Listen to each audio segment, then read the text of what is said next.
Hello, today I'm making a low-carb cinnamon instapot cheesecake. For today I'm using 2 eggs, 2 packages of cream cheese,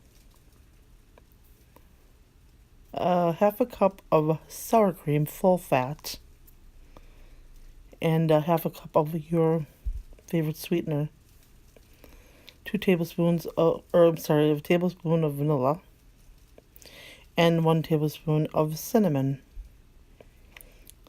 Then go ahead and put them in your blender, mix it all up. You're gonna make sure it's nice whipped so there are no lumps. Halfway through, go ahead and scrape down the sides so you get everything out of there. Then you're gonna go ahead and put that in a 13-inch pan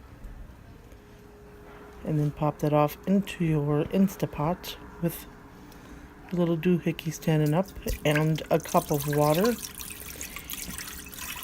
Then go ahead and you can pop on your lid, and then we're going to put that on pressure. Then you're going to go ahead and cook that for 12 minutes. When that is done cooking, just let it sit and decompress on its own. And then there you go. You can pop that off in the refrigerator and cool. Usually it's best when it's in there for over 12 hours. You can't eat it early because, let me tell you, it is delicious. You may not want to wait. But this is what it looks like when it's all done.